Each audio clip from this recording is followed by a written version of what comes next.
Hello everyone, welcome to another episode of Campus Care Ed Talks. I, Nandini Upadhyay, your host for the show, would like to welcome you all. So, Ed Talk is a platform where educators and leaders like you come on board and express their viewpoints on education and society. Our topic of discussion is sustainable development education, preparing students for a greener future, and to express their viewpoints on the same, we have with us Dr. Kajal Chatita Ma'am, Director of United International School Pune and founder and CEO of EduDrone VConnect. Welcome Kajal Ma'am. Thank you so much. And looking forward for a more sustainable session today. Yes ma'am.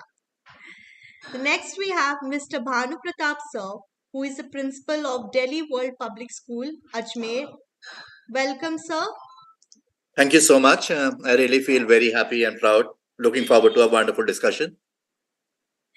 Next we have Miss Anupama Ma'am, who is the principal of Jain Bharati Migravati Vidyalay, Delhi. Welcome Anupama Ma'am. We have Miss Jatendra Kaur Sandhu Principal, who is SGN Higher School Secondary Public School, Uttarakhand. Welcome, ma'am. Okay. Next, we have Dr. C.S. Nair, sir, who is the Director of Strategy, Skills and Capacity Building School of Silver Line Prestige School of Ghaziabad. Welcome, sir. Thanks, Nandini. Good to go. Next, we have Dr. Suchitra Gupta, Principal of Shamrock International School, Punjab. Welcome, ma'am. Thank you, ma'am. It's my pleasure to be here. Next, we have Mr. Akhilesh Patidar, sir, who is the Principal of Paramount Academy, MP. Welcome, sir. Welcome. Thank you, ma'am. Thank you. We have Dr. S. Rajesh, sir, who is the Principal of BM School, Bangalore. Welcome, Rajesh, sir. Next, we have Mr. Rajesh R. Patil, sir, who is the Principal of Sri Vidya Niketan International School, Tirupati. Welcome, sir.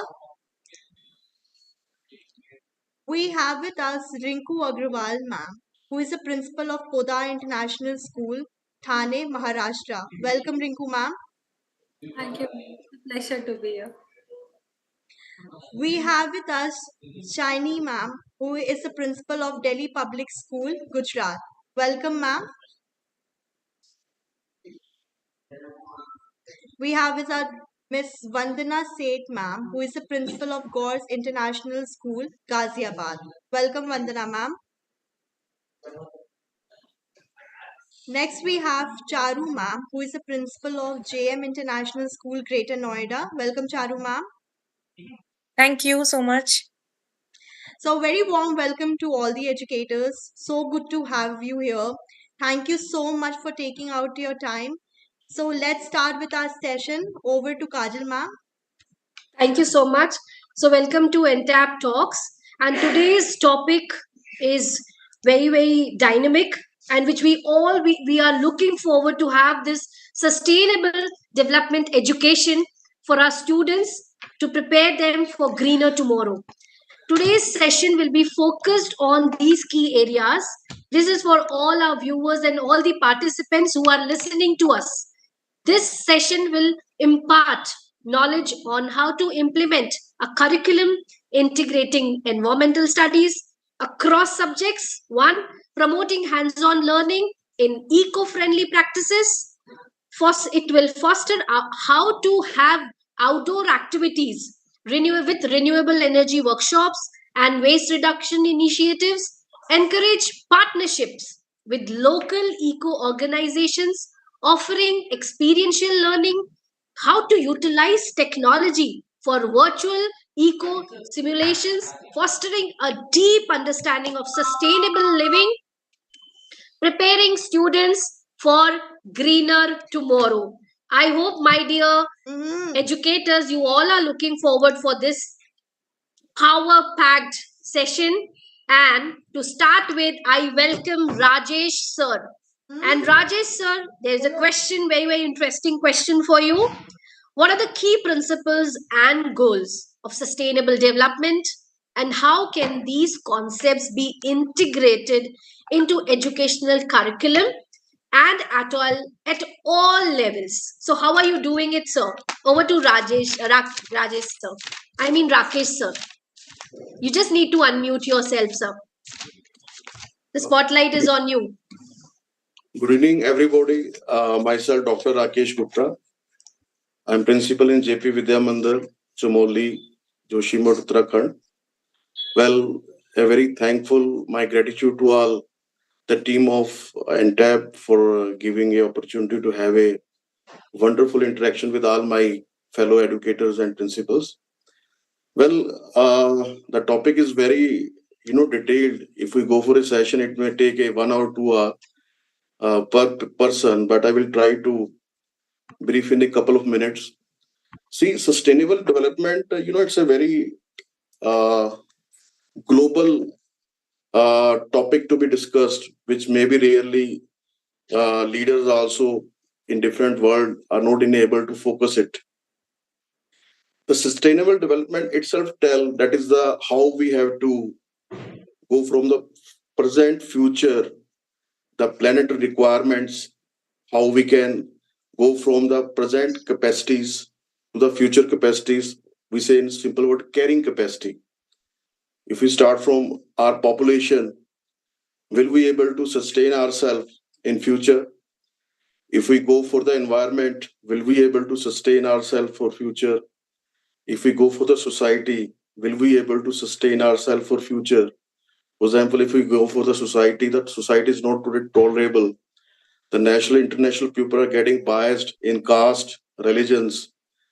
Different sub-wars are already started, if you go for Ukraine or you go for Gaza Strip. So that this all basically is getting integrated in the you can say the development sustainabilities, which is a very difficult thing.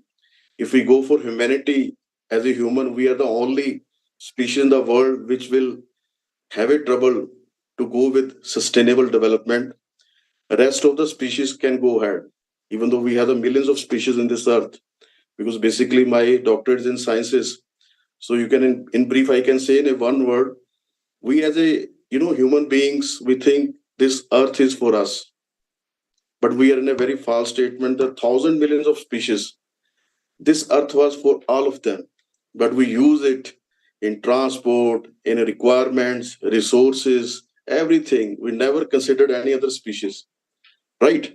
So whenever some imbalance happen, we will be in a bad situation than a dinosaurs. All other species of the world are in a capacity now to getting evolved into sustainable development for their future. But we are the only species in the world who may not have to get into that again, futuristic growth. So this is, but the main reason is that issue or topic is a very relevant and very collaborative. But naturally, the countries are in their domains. Every country has their own, interest, their vision and missions. But anyhow, in that way, it is just a sustainable development is important for our future Earth planet. Now, there are different sub parts of this future development, as we say, how we will integrate ourselves as a human, our resources, our future of students, our nation builders, their career, the future climate, and the political scenario. There are many things if we have to work it. But why I will just focus it with the relevance to our education system or curriculum. As an educator, we are some heads in schools, in colleges or universities. Now, as an education, curriculum or syllabus is a foundation or a backbone of education learning. In schooling, we used to make students establish in their basics or to make them aware in different domains of studies, and colleges and universities are getting them transformed their in skills, further detail of the subject. Maybe they're getting trained or maybe they're getting professional, and naturally ultimately they got some jobs in placements, whatever. But curriculum as a syllabus if is quite processed as per the norms of sustainable development, at how our present situations in education and the coming future, how we can provide the requirements, then it will be a very elaborative, very thought processing, or we can say a brainstorming process, and is itself is a sustainable. Today, if we process for that, how we can craft the syllabus, how we benchmark at schooling. For example, there is a CBSE, state boards are there, ICSE boards are there, different international boards are there, Oxford, Cambridge, many baccalaureates, other are there. In university colleges, there are different universities, private also, government universities are there. So how we have to make it first benchmark. Benchmark means what is the requirement of syllabus up to primary, middle, secondary, senior secondary at schools. Let we focus on the schools first. If we go for the schools, the syllabus should be in such a sense that students should have a basic understanding of not only sciences, the society also, social values also, the humanity also, right? And how they are responsible for the environment also. Now, the biggest problem is that our syllabus, if we go for Indian syllabus, it is basically framed, crafted as per the theoretical process. Frankly, I think most of our, we are in CBSE private schools. You know well what is the right now situation. How many students doing practicals in 10th, plus 1, plus 2? All are getting in a race of the board position, CBSE toppers, okay, to getting the position in the different needs, JEE exam, ND examination, CS, chartered accountant. As per the stream, the students are graduating in senior secondary and secondary. So, first point is that our syllabus should have a approach that the student should first understand their self management, their values in a practical way. Maybe we have to be more thought processing. If we say science practicals, the students from 6, 7 onward should understand what is science. Our syllabus should be 70% practical, 30% theoretical, but in technically it's a vice versa. If you compare other foreign syllabus or your curriculum, their syllabus up to the schooling is also quite practical, experiential in sense. Okay, though NEP is saying okay, it's a practical, hand-on skills, experiential, but you know well how much practically it is happening, right? The examiners are coming. If school is highly branded, you know how the numbers are given. Out of 80 there is a theory, 20 other practical, and students know well, right? So that practical approach in science is required. Then they will understand what is science and what is they have the responsibility to the environment, to the society. They just do their formality. So there is a very urgent need to reframe, restructure, recraft the syllabus, not only in sciences, and go for the senior secondary classes. We have the different domains now: medical, non-medical, commerce, humanities. Are the students well practically aware about how the society has evolved? What was the history? Why the Mughals were there? Why the Britishers come? Now we have our own democratic country. Now how these caste and religion and democracy, constitution itself destroying it. You know we are working as the head of the institutions, and all schools are governed by one of the MLA who is illiterate, will come and you will be giving a bouquet to him. He or she doesn't know about the basic of studies. I know many my friends who are very, goon type. They were not properly metric, and they used to come as a MLA, and their language, their values, well. The singers. Rakesh sir, very well articulated points you have put forward, and we just loved as you quoted reframe, recraft, and redesign the curriculum, which empowers our students, sensitize them towards social value, restrict usage of resources. Let's collaborate and bring them towards paper-free, zero-waste school solutions. Thank you so much, Rakesh sir. We'll come back to you. And Right. now moving forward, we welcome Suchita ma'am. And Suchita ma'am, here is a very, very teacher-friendly question for you. And let's see how you embrace and empower your teachers. So how can teachers, if like we can effectively incorporate hands-on experiential learning activities into their lessons to help students understand the principles of sustainable development and environmental stewardship. So how are we doing it? Sucheta ma'am, over to you. Uh, Thanks, ma'am, for giving me such a wonderful topic because I am already working on this only. As Rakesh Gupta sir said, that the teaching is not being done in this way. Same is the case with me because my career is that I have 34 years of experience in teaching, and out of which 14 years now I have been working as a principal. And before this, I have worked with the Army B.Ed college, and along with that, I have worked with engineering college also. And Wonderful. my subject is English. So not to talk about any other subject because the English is the base of each and every subject nowadays. And if I used to see when I take the class of engineering college as a communication skills, there was lacking in the children that they were not knowing even what is noun, what is verb, and what is difference in adverb and adjective. When I saw this thing, immediately I just thought of switching to back to the schools where I have worked as a teacher. And as a teacher, I have always done my experiential learning, everything. Once my principal, she told me, if you will keep on teaching like this, you will never be able to be successful. Now I want to tell that I am successful only due to this reason because once I joined a school where one of the teacher who has taught and everything was wrong in English, I just rubbed each and every student's copy and asked them to do that workbook again. So my principal called me in this way, how you will finish up the syllabus? I said, I am not after the syllabus. I'm just after learn for life. My slogan is learn for life because we have to prepare as an educationist. We need to prepare our children who are our future nation.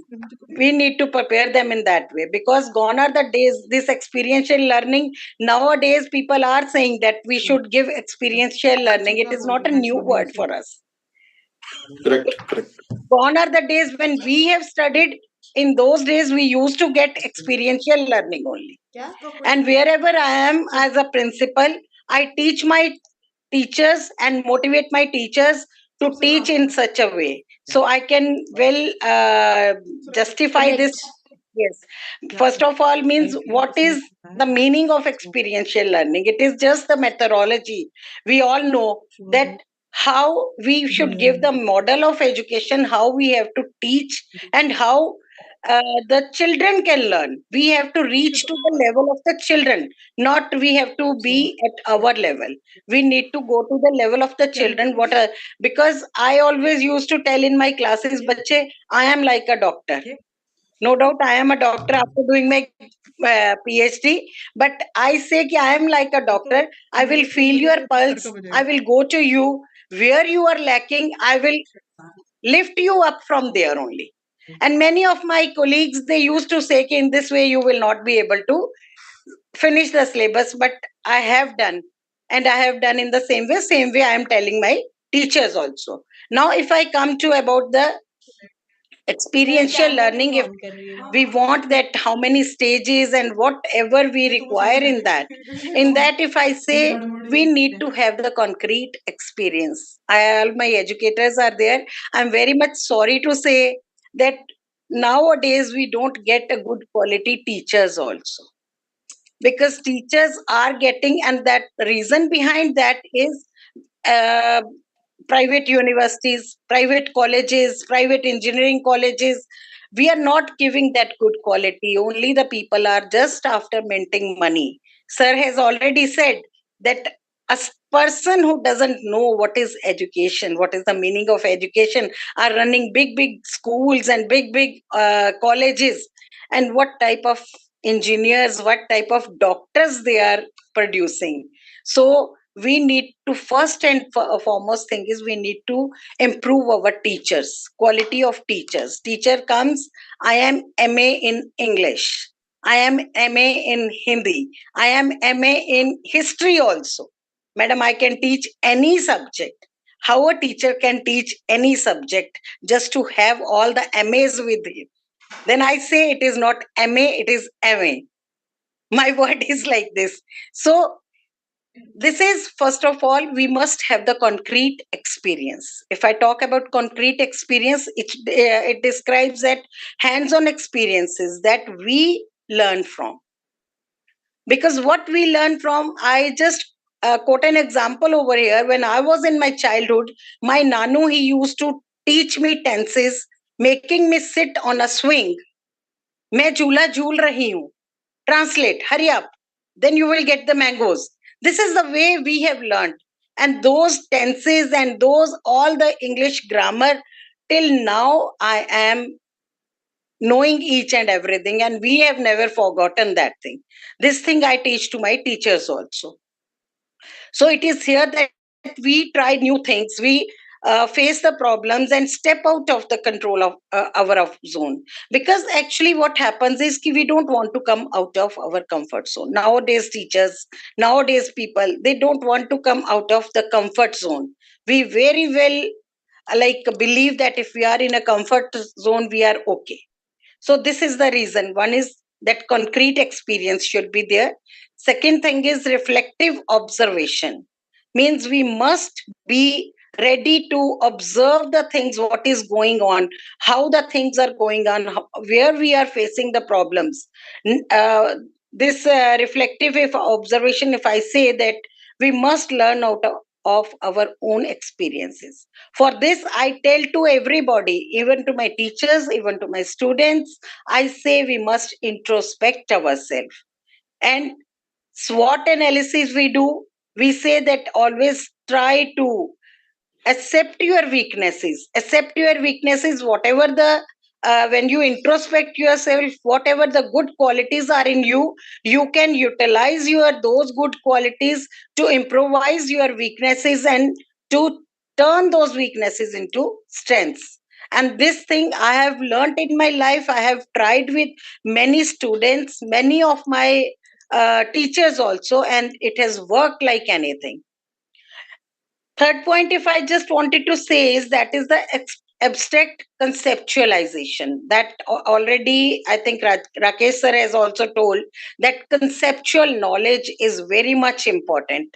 Once in my one of the school where I was the founder principal, I just stood in the assembly. I told my students, "Bacha, I don't want your 98% marks. I want that your concept should be clear. Any time I should come in your class and I can ask you any question inside the book, and you must reply me that." So then, in the second way, I told them, please don't tell to your parents that our madam has told us, principal madam has told that don't score 98 marks, percent marks. Next day, my hair will be not there. Your parents will come, madam, what are you teaching to our children? So my motive is we are not running about after the marks nowadays. In our times we used to get 60% first division, very good, 75% distinction. Now children, they don't know distinction, they know 98% and 99.8%. so this is the thing we need to work on, that they should know the concepts should be clear. If the children's concepts are clear, then that can also be done only if we give them hands-on activities. If hands-on activities are there, practical knowledge is there. Rakesh sir has well said that practicals are not being done. It is a fact that practicals, but in my schools wherever I am giving my teacher that you have to go for the practical, take them into the lab and do the practicals, and then only they will learn. And it is a fact, when the children they do the things themselves, then only sustainable education will be there. Sustainability will be there only then active experimentation, we ask the children to do the experiments. Recently there was a skill tank It was conducted by, I think, this OLL. My children had participated. They went to Delhi also, and means somehow, actually, we are in a very remote area. It is a small village only where I am principal. But my child has gone to Delhi. She won the third round. At last, in the final round, she couldn't reach. But it was a wonderful thing, and children are very happy that, ma'am, you are giving us so many opportunities to go. Recently, I conducted one more thing, the children who are scoring less marks, now my teachers are saying, ma'am, parents say they don't listen to us at home, they don't study, what to do? Again, my one strategy which I want to share with you all, that wherever I believe Suchita ma'am is facing network issues from at her end. We will come back to you.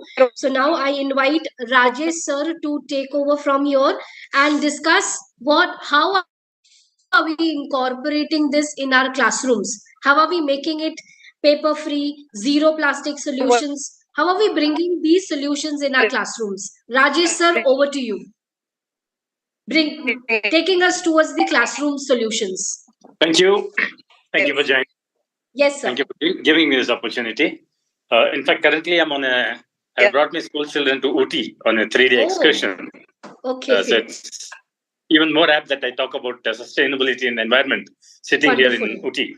Yeah. Wonderful. So let me present my views, not as the principal of a school. I play another role. I am the president of an NGO called Garden City Farmers Bangalore, whose main aim is to promote urban gardening, organic urban gardening. So let me combine both my experiences and give my inputs. Now, firstly, like the other speakers also said, one of the biggest challenges today is sustainable development.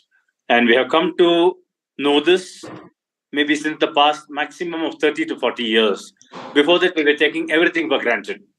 In fact, I teach for MA Economics here in St. Joseph's College as a visiting professor. So there they have a paper called Environmental Economics. This is a paper which we never learned when we did our BA and MA. So I am learning the subject and teaching to the students. Now, I have introduced environmental economics. It is because we are worried about the environment. Correct. Like Rakesh sir, Rajesh sir, Sutra ma'am also said that we have done enough harm to the environment. We don't know for how long the environment will be able to sustain. You would have heard of this famous saying, no? If all animals disappear in this planet, human beings will get wiped out within a month. If human beings disappear from this planet, all animals and plants will flourish, which I think is very true. I think it's very true. Now, we all know of the different ages, no? The Industrial Revolution, then you had the the railways revolution, the roadways revolution, then the communication and IT revolution. What we're having now is the information and knowledge revolution. But make no mistake about it, the next revolution is going to be the food revolution. It's going to be the food revolution. It's going to be the water revolution. It's going to be the air revolution. Because you see, in my school days, I had never seen something called a bottled water. Water coming from the tap was safe enough to drink. We never heard of a concept called water filter, RO filter, UV filter. Drinking water from the tap was safe enough. But today, the moment you go to a restaurant, before your first meal is ordered, a bottle of water comes. Because nobody feels it safe to drink the regular water. And in a very short time from now, the same thing is going to happen for air too. You will have to buy, just like how you buy water, you'll have to buy air. Please give me air to breathe for 4 hours and go out. That's how we have been polluting the environment. So this is a dire thing for all countries. For all countries, more so for urbans. Because see, look at the trend. What is happening now? The urban areas are expanding and expanding and expanding into the erstwhile rural areas. So what happens in rural areas? Rural areas are expanding into the forests. So ultimately, we are reducing the forest area, shifting the cultivable area, and expanding the urban area. Now, because of all these things, tomorrow it will be very difficult to feed the population. In fact, in Bangalore, where I live, uh, very near my house, there is a petrol pump which is called East End Service Center, because that was the east end of Bangalore, probably in the 60s and 70s. And I remember in my school days also, we had vineyards just after that. Now Bangalore has gone more than 20 kilometers after that. So now coming back to how this can be done in school.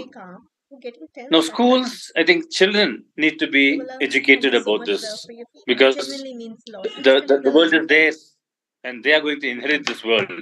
We always say it is not, the earth is not a gift from our ancestors, it's a loan that we have taken from our next generation. And we need to give it back to them in good condition. So it's our duty to educate them about the importance of sustainability, of not using disposables, of avoiding plastics, which we can do firstly by setting an example ourselves. Carry steel bottles. In fact, in our school, when the child gets admitted, the first thing we do is we give a steel bottle and we give a sapling. We give a sapling and we tell the parents, plant the sapling and watch this sapling grow as your child grows. This sapling is your second child. So the child himself or herself takes care of the sapling. It's a memory for the child having got admitted to the school. And as the child grows, the sapling also grows. Now, when this happens at an early age, they develop a bond between the nature and themselves.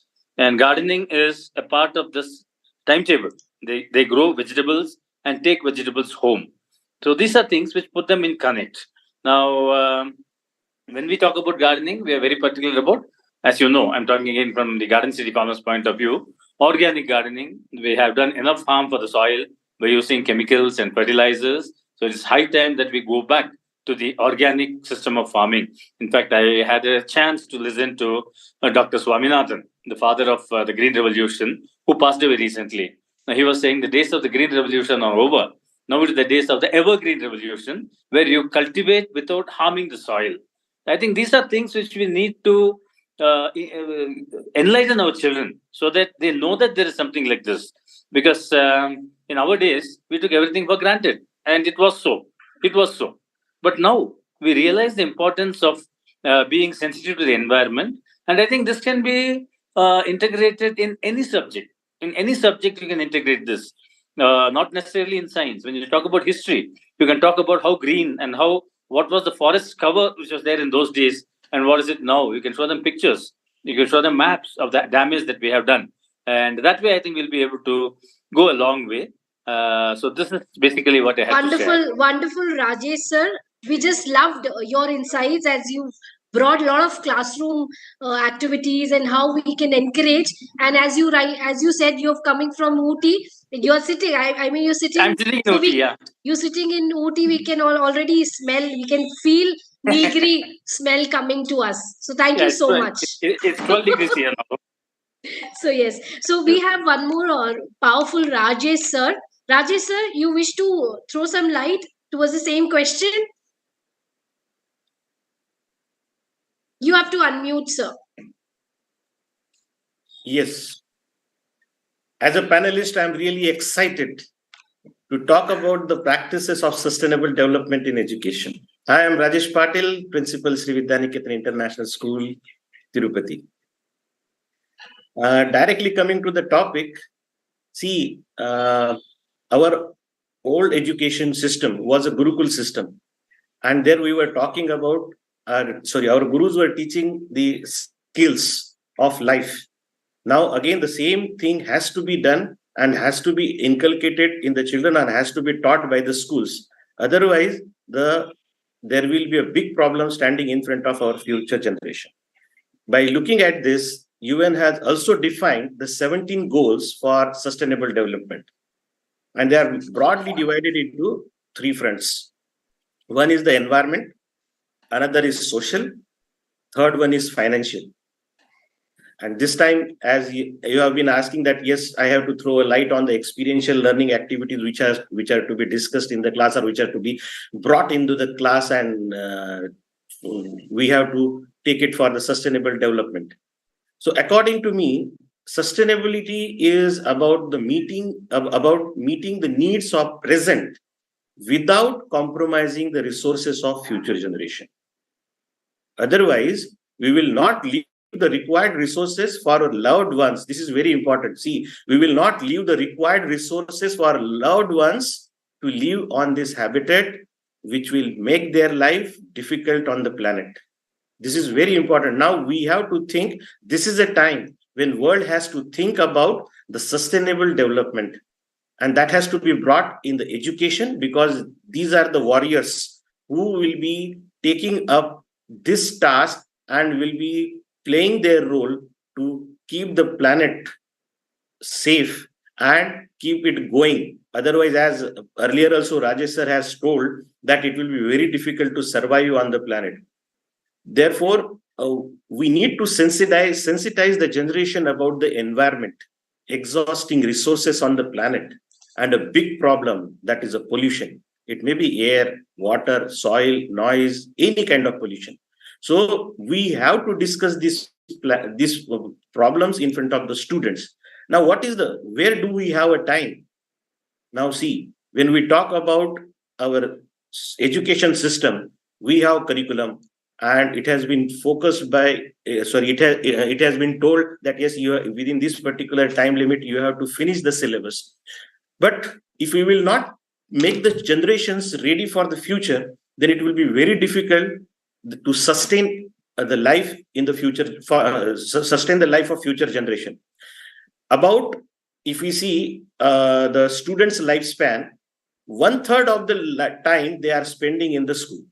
24 hours, near about 6-7 hours, means near about 1/3 their time they are spending in the school. So it is our responsibility to sensitize them about it. And how to sensitize? First of all, school should have a scope in their curriculum, in their calendar, in the activity calendar, in the academic calendar, in the curriculum framework, to address the sustainable development. And I firmly believe that lecture method is not at all the effective method to explain the importance of sustainable development. Therefore, various activities to be planned. Teachers need to plan lesson plans. School need to plan inter-house activities. Hobby clubs to be introduced. These hobby club activities are to be planned. Special assemblies can be planned. Themes of big celebrations can be planned on the development, on the sustainable development. See, I have already told you there are lot many dangers standing in front of us, as far as whether it is the environment, social, or financial front. So environment is one of the biggest threat which we are having. So we need to plan out some activities based on this, under these activities, like inter-house activities, maybe club activities, maybe subject related activities, and therefore teacher has to play a major role in it. So instead of directly entering into the topic or into a lesson, teacher should motivate the children to investigate. So what happens generally, teacher enters into the class, asks few questions, and then start the chapter.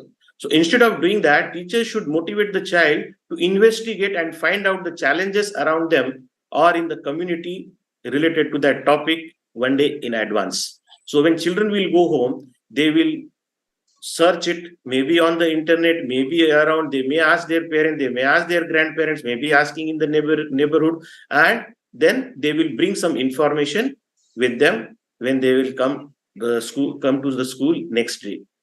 Now, wonderful points, sir, you have shared with us from both the Rajesh sir.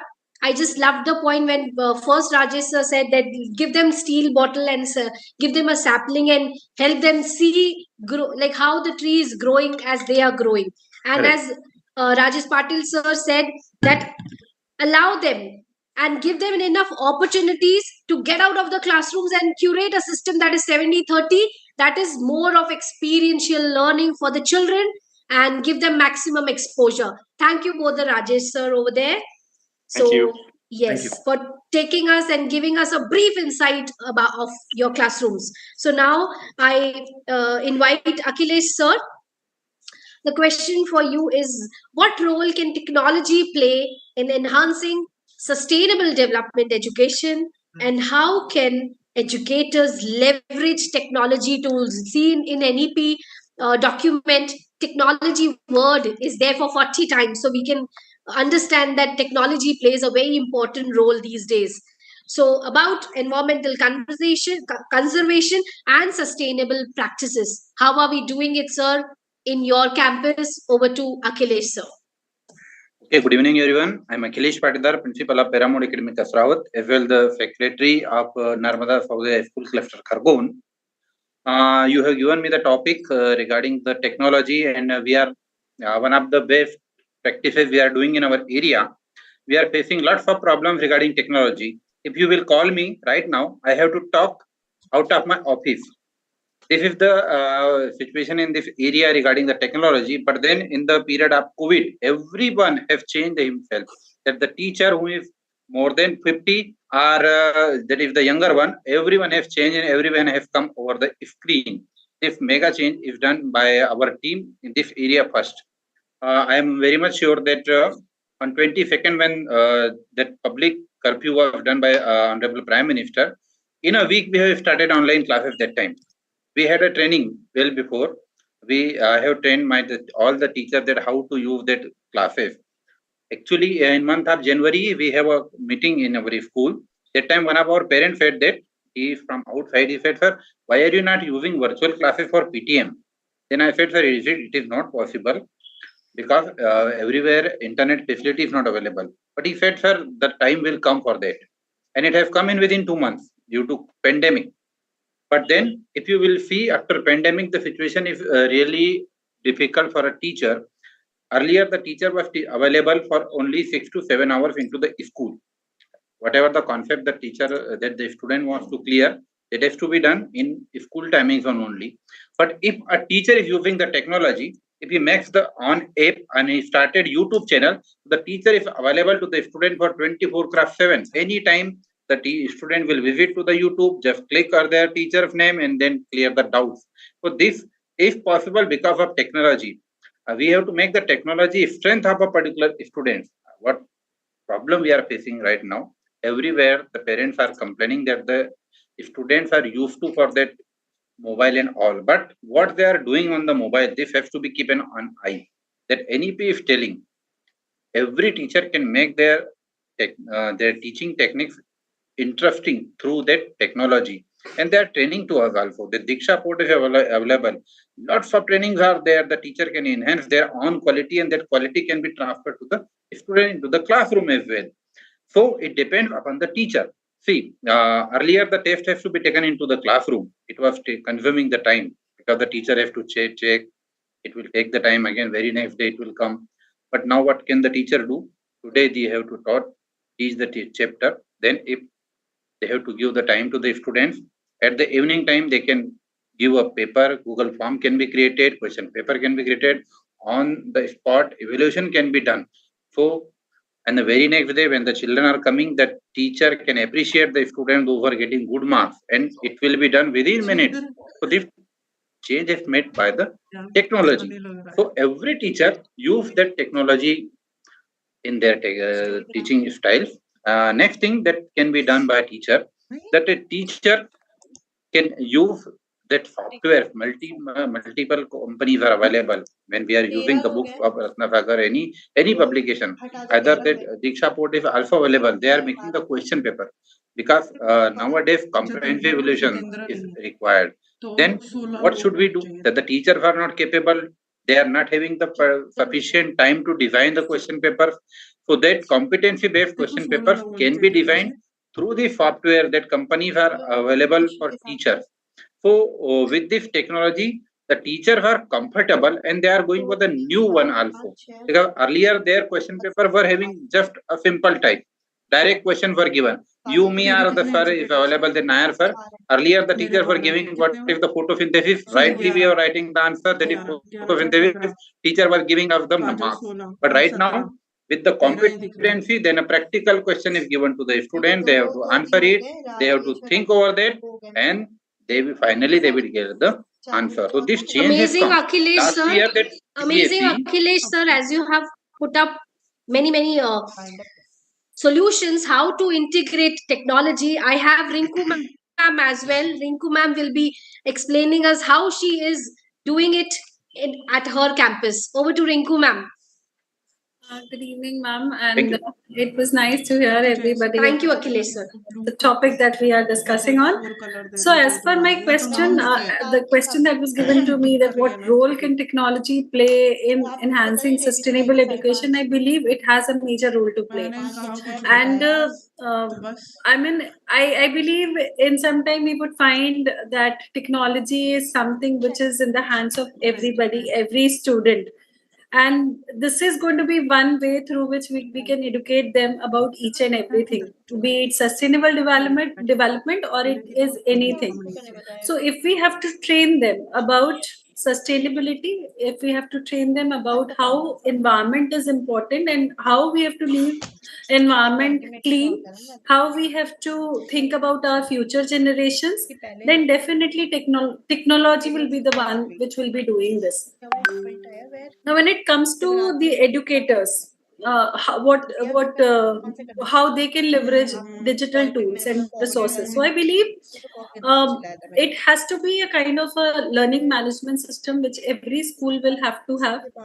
A learning management system which provides the student an opportunity to do entire work through technology. That is, they are using a kind of a tab or a system or something which is removing the use of the paper, wherein the plastic is also removed, because if the children are writing on a system, if they are reading through a system, definitely they understand that they are wasting they are not wasting things which would keep the environment clean.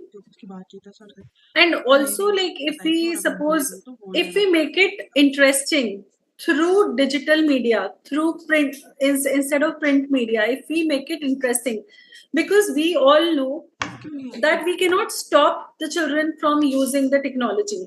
So if we are making our curriculum in such a manner that it is using technology all the time through this LMS, and we are also making it for assessment, then probably, I mean, and if it has to be a foolproof program wherein the children are not able to cheat.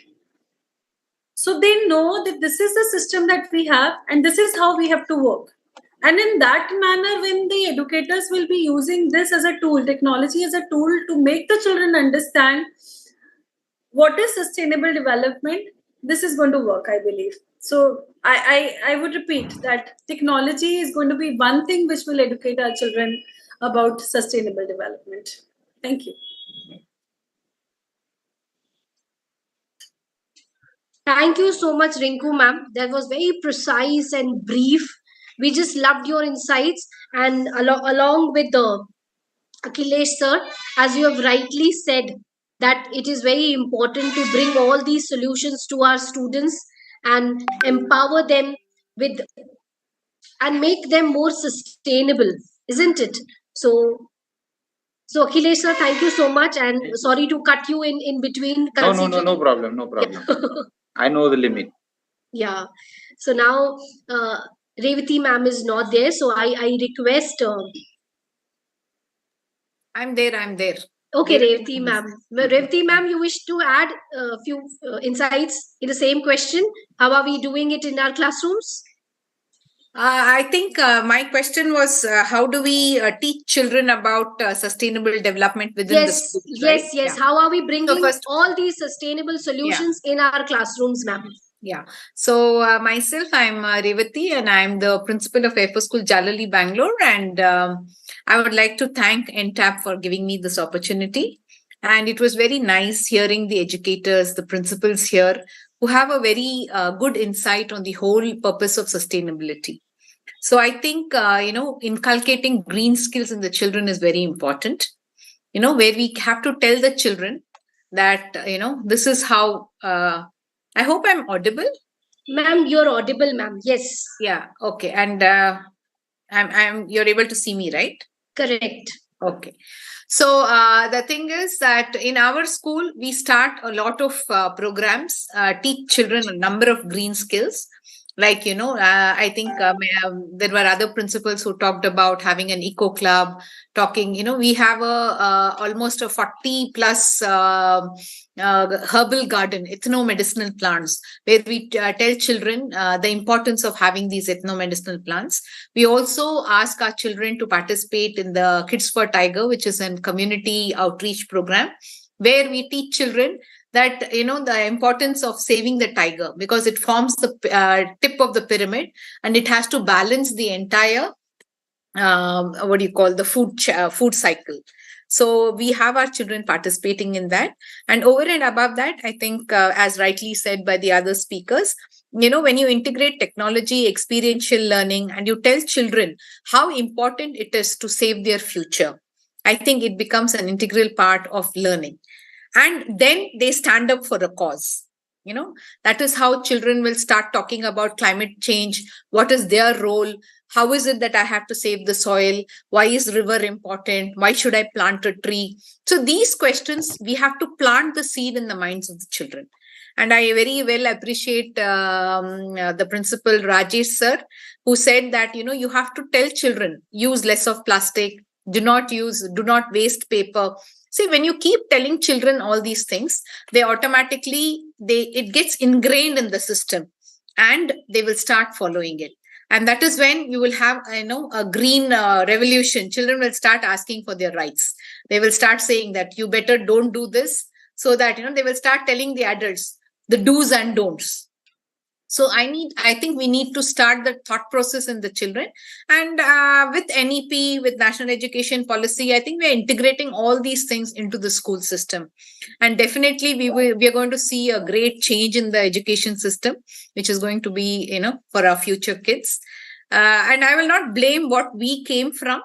We came with a lot of resources, but then we need to teach the future generation to conserve the resources. And we also play a very important part in this. Yeah. Thank you, Revati ma'am. This way, surely our students will become the advocates of sustainable society. So, wonderful, yes. Wonderful, Revati ma'am. Now I request Bhanu sir to come forward, take over. Yes, sir, you wish to add? I think Revati ma'am and I are neighbors. Oh, she's lovely. in Jalahalli, we are in Yelahanka. Okay. This is how... Ma'am, I'll get in touch with you, ma'am. Lovely. Yeah. Nice to meet you, sir. We have a beautiful Air Force campus, is very beautiful. And we do a lot. In fact, we have some trees which are, in fact, extinct trees which we have planted on our campus. Oh, lovely. Yeah. So I've seen your school from outside. Maybe I'll drop it. You should come inside. Please, sir. I'll make an appointment and come. Yeah, sure. So this is how NTAB helps to connect with educators beyond classrooms. Wonderful. Yes. Thank you. Thank you so much. Yes. So I request Bhanu sir now to come forward and take the spotlight. And the question is, how can sustainable development education be tailored to different age groups from elementary school to high school to ensure that students are engaged and motivated to embrace sustainable practices from a young age? So over to Bhanu sir. Thank you so much, ma'am. I was really engrossed with wonderful speakers, as they were elaborating their thoughts. And as very rightly said, most of the questions are so beautifully framed that they are integrated. So correct. I will not take much time because so much has been already spoken about sustainable development. But being a geography teacher, this entire concept is very close to my heart. So sir, you can connect with non-profit and governmental organizations. Definitely. You can connect with that. Definitely. So what happens is, as I see sustainable development, I feel that development should take place in such a way that it should not harm the environment. And secondly, very importantly, the need of the future generation should not be jeopardized, as resources are limited, and even those which are not which are unlimited, which are renewable, if not used properly, they can get degraded, and of course they can become unusable and they will cease to be resources. Well, there are many things where we have taken initiative as a school at Delhi World Public School, so that we give our students a platform from where everybody gets connected with this wonderful issue. One is the concept of land degradation. So we have associated ourselves with an NGO called Green Soul Initiative, which is based at Mumbai, where they are taking the old shoes which are thrown and they become a part of the landfills. And land degradation is a very, very big problem, and land becoming unproductive. Last year, we have collected 2,000 pair of these old shoes and we have donated it to this organization, which refurbish these shoes, make them beautiful and give it to those people who are barefoot. They're not having access to shoes where it leads to various other problems. But the major is talking about sustainable development and touching the aspect of becoming more eco-friendly. The second thing which we have done is, again, we have so much of excess of clothes and blankets and quilts, which we do not use. So we have associated our school with Goonj, and we this entire month of November, December, and January, joy of giving. This joy of sharing. In fact, the last time when we invited the IG police to be a part of our campaign, so he said, do not use the word giving, because when we try to give something, we unnecessarily develop a false ego. But correct. I think as this entire world is interconnected, and if we have anything in excess, we should share it. Share it with those especially who do not have this, and they will value more. So we are again very much looking forward to involving every child of our school. And we would like, of course, other schools to follow suit, that if we can share our resources with others, it will definitely lead to a lot of joy. The third thing which we are really very proud of our school's achievement is that the British Council's International Dimensions for School, which specifically emphasizes on the 17 SDGs, we not only became a part, but we got certified. And we take it as projects. We take it as very clear curriculum goals, where our children are exposed to these wonderful eco-friendly activities through projects, through festivals, through marches, through drives, which we take throughout the year at different level, where the children get not only involved and associated, but become a direct contributor to making the environment better. Well, the recent one is that we have also associated with our green campus, and a lot of plantations have been done. And taking one project with the Green City, My Clean City, we have been able to create a Limca Book of record, where 12,000 trees were planted by the school children in Ajmer and around Ajmer in a matter of 6 minutes. So why I'm telling you this is, when we take such project and we start collaborating with people who are caring for the environment, whatever little or however much is the contribution is for positive, and it is towards sustainable development.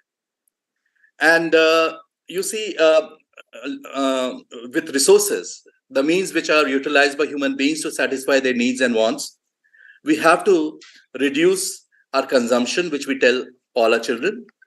We must reuse, and this concept has come to the school in a very, very big way. We have to refuse, as people were telling, that polythene, especially, even if it is available, we should immediately refuse it. And of course, the concept of recycling and reaching to the people, especially things, which could be e-waste, where in our school, this time when we have taken the computers, which are, of course, the latest generation computers, they are mostly refurbished.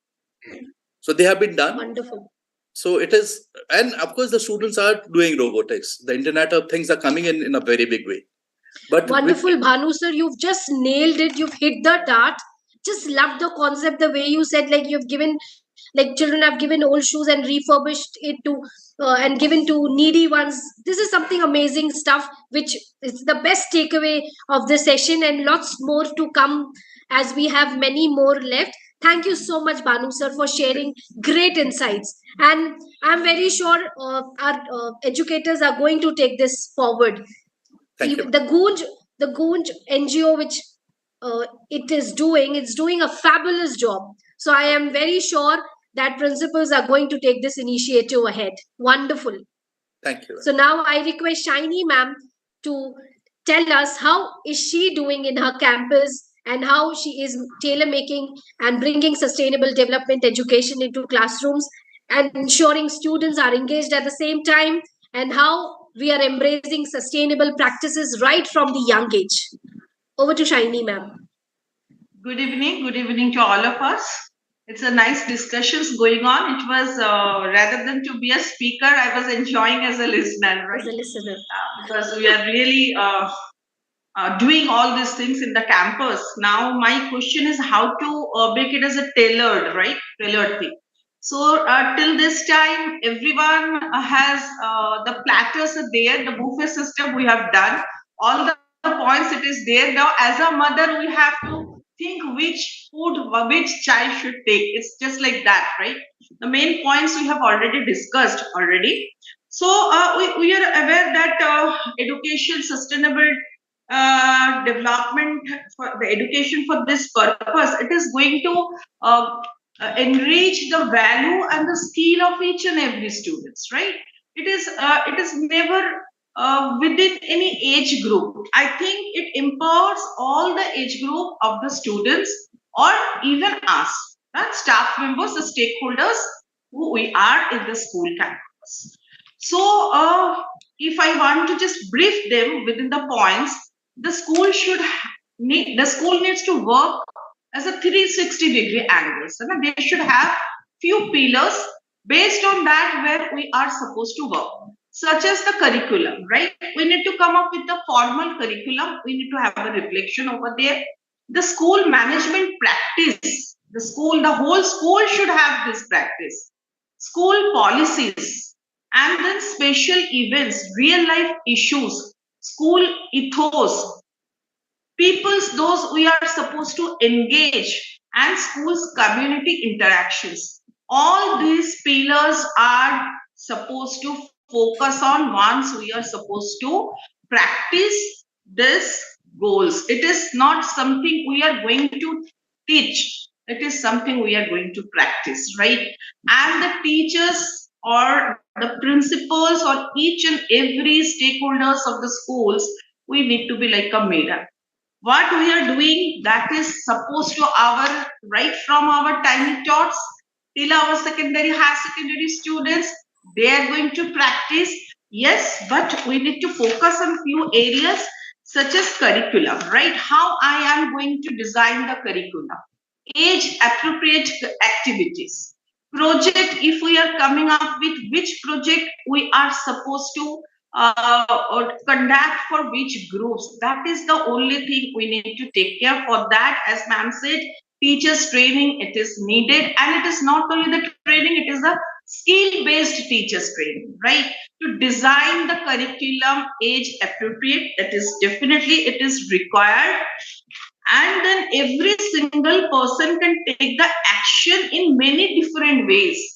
It is every day we are practicing. If we are planting a tree, the next day we are pouring water into that.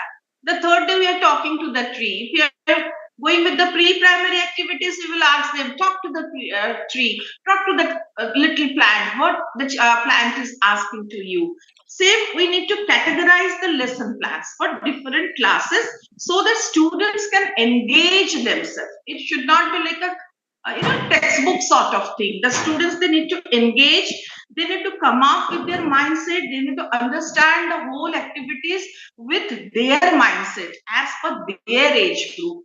And also the selection of SDG goals for which group, right? If we are taking it something for elementary group, which one we are supposed to take for secondary or higher secondary. So the selection of SDG goals, month-wise, maybe we may plan it, we may have our own calendar and focus on learning outcomes.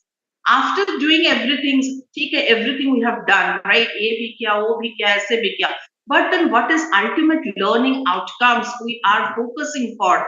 To make it clear, I think we all need to make the lesson plans first, and then we may go accordingly. I think these are the few areas if we are going to focus, then definitely right from the kindergarten till 10th 12 standard, secondary, higher secondary, even the university colleges will be able to practice this as a daily life or activity.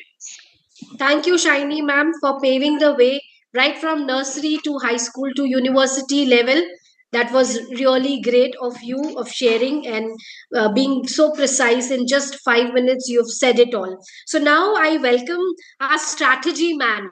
So as the question talks about that way, that what strategies can educators use to convey the interconnectedness of social, economic, and environmental sustainability, and how can they inspire students to think critically and creatively about the complexity of sustainable development issues. The best question goes to CS Nair sir.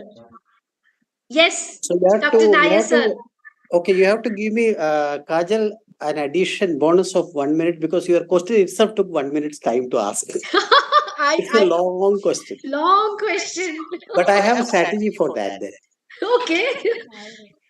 So, see, the life is a triangle of 24 hours, 8 hours sleeping, 8 hours working, and 8 hours living life, which we are not able to sustain, That is the whole basic problem of the thing. I loved listening to Rajesh about revolution, human being as a species getting extinct.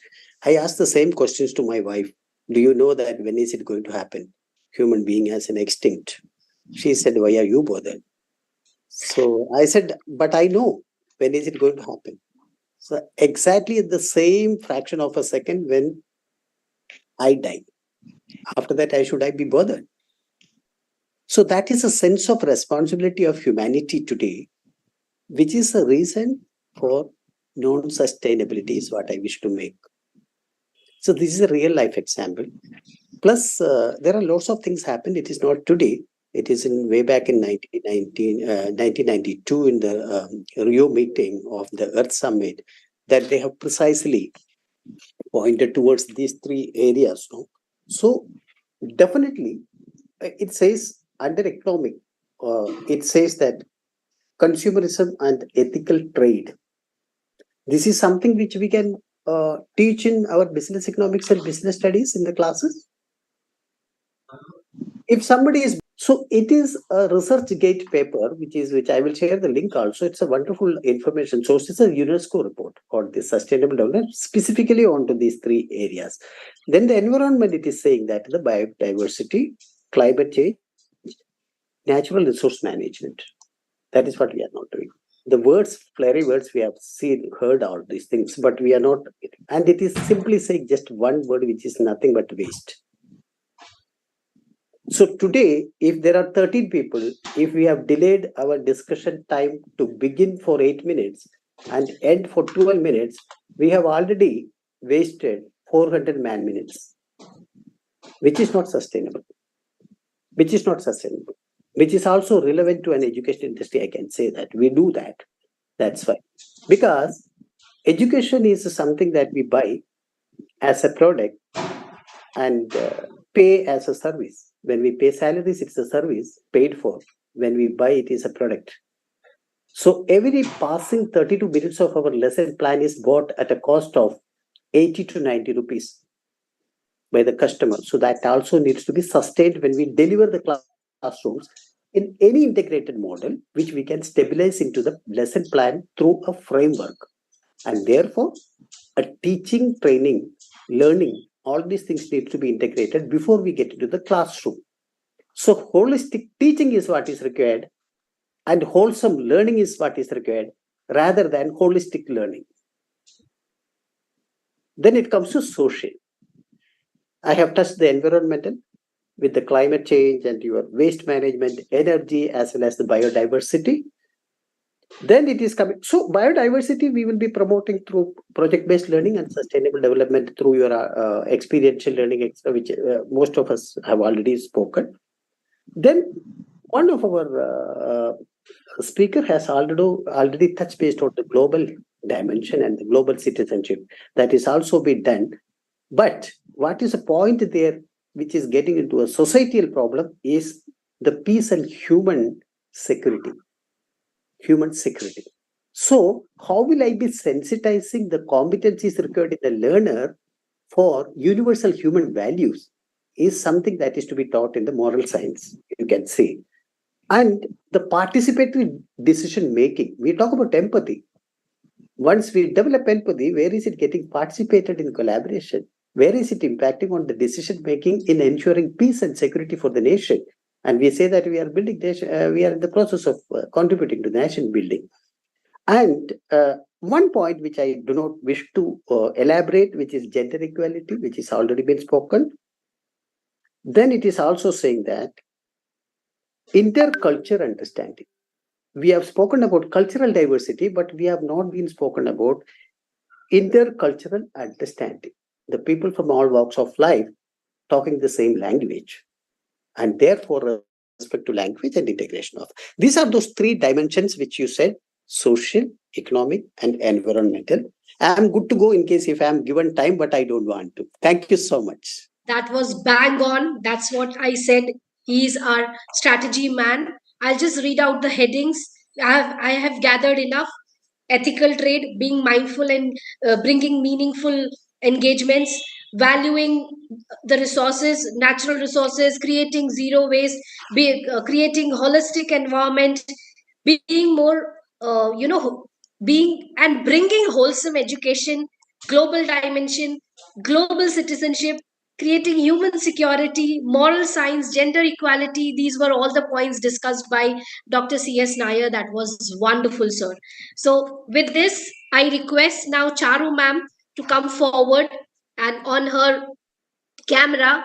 Yes, thank you so much. And your question is, what are the implications of integrating sustainable development education into formal school curriculum on a national and or global scale, and what policies or initiatives can support the widespread adoption of these educational approaches? Over to Charu ma'am.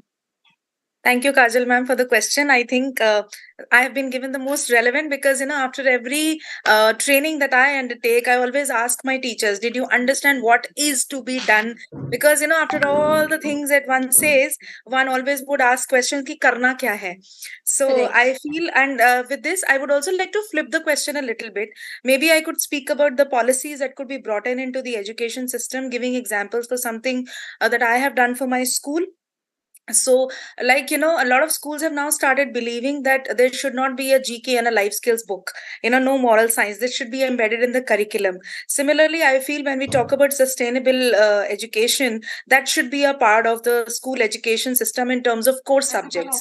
You could, and there is a myth that when you talk about sustainable education, you only have the English and the social science and science subjects. But I feel they can also be integrated in mathematics and other subjects, with regards to reading comprehension, hands-on activities, questions, think lines. These lead to an effective and engaging classroom, and overall an effective, engaging and relevant education system, like Nair sir talked about. We all have a class library in our classrooms, or why not have a small little kitchen garden also? And when even in the primaries, there is cooking without fire is a very kind of pertinent activity. It's a very popular activity, so why not have a kitchen garden which children can take care of? So this can be one of the mandate. And when children enter the school in grade nursery, we can always give them one seed and they can plant it and give it their name. And after 14 years, it could be Charu's tree, or maybe Vidhu's tree, or Rahul's Amaltash, or whatever. And then we can always talk about having a library which we can call as green library. I set it up for my school, and where children have handwritten books, purchased books which we have kept on shelves, including some plant as samples. So children talk about plants and they also talk to the plants. So you see, that's something which brings children closer to nature in their own school. And Interact Lab, of course, has to be there. And one more point, ma'am, I also feel is that, we all have a safety security checklist to see if our school is doing well in terms of infrastructure, cyber security, gender sensitivity, and all those things. Why can't we have a checklist embedded in our safety security checklist, which is the green school parameters? We could have that also. Then I feel every school must have a student exchange program with another country, because unless and until we exchange and understand what other countries are doing to solve the global issues, how will we learn? And there are a few things that India is doing great in, so I think they can also learn from us. For example, there's a country called Sweden, and they are the best in the world when it comes to waste management. So how they do it, and can we use their ways and means and customize it to how we do it in India? I think we can learn a lot. Then maybe school transport system could be made sustainable in terms of using solar or electric, or maybe shared transport can be encouraged with the parent orientations. And participating, I think, in larger actions and partnerships is very important. So every school must have a partnership with organizations such as Center for Science, UNESCO. UNESCO has a green partnership program which schools can get into. So I feel these are some of the policies and procedures which every school can take up as mandatory, and then accordingly impact the overall issue of sustainable development. Now I'll come to the implication. I feel when we incorporate all this and all the suggestions given by everybody in this panel discussion, I feel it brings about an overall change in the personality of an individual. And what I feel I would learn from that, and what my children would learn, is taking charge. So when you take charge, including some skills such as inclusivity, you include everybody, not only a child who is differently able, because that's what inclusivity is generally considered to be, but why not have inclusivity with the environment around us, which includes all people, including the atmosphere, the hydrosphere, the lithosphere, all forms.